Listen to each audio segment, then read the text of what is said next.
One of the questions we get at the gallery quite often is, how do you select the artists? There's actually quite a process, and it's nice, A, to get a heads up before somebody shows up, and B, I like to do a lot of research on whoever we have in here.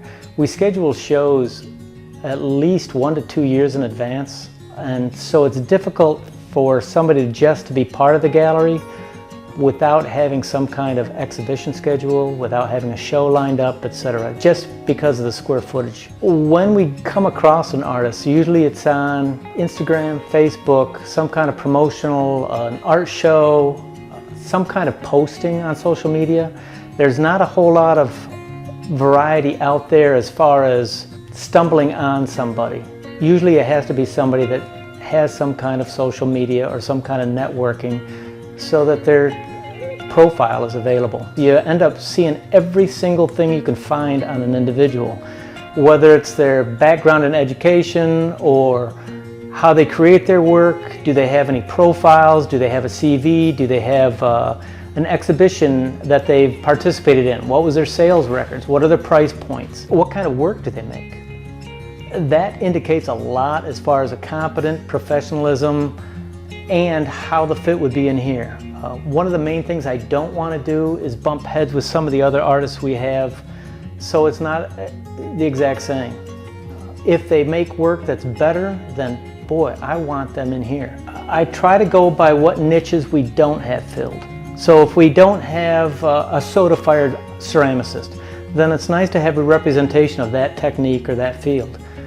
Same goes with decal work, or crystalline glaze work, or any of the other varied mediums you can have in ceramics. Other things that I like to do, I like to have a personal relationship with the person, in that I like to write to them. I like to know what kind of people they are.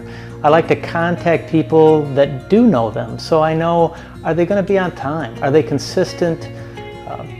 Are they easy to deal with? A lot of things, especially in a gallery, are interpersonal, whether it's between us and the customers or us and the potters. So that's always a big important relationship to develop and to make sure it's working. After that, we think about it a long time. We try to consider it. We see where it would fit best. And from there, we either line up a show, we ask them if they'd be willing to be a regular in the gallery. We contact them and see what works for their schedule. We're usually pretty flexible because people have lives that intrude on everything. And to me, their lives are way more important than their showing. So we'll postpone something if it needs to be postponed, or we'll work with them depending on what situation they're in. After that, they usually send us work, and we like to have a nice showing. For some reason, displays that are between maybe 1 to 3 dozen pieces sells way more than if you have less. I hope you can stop by.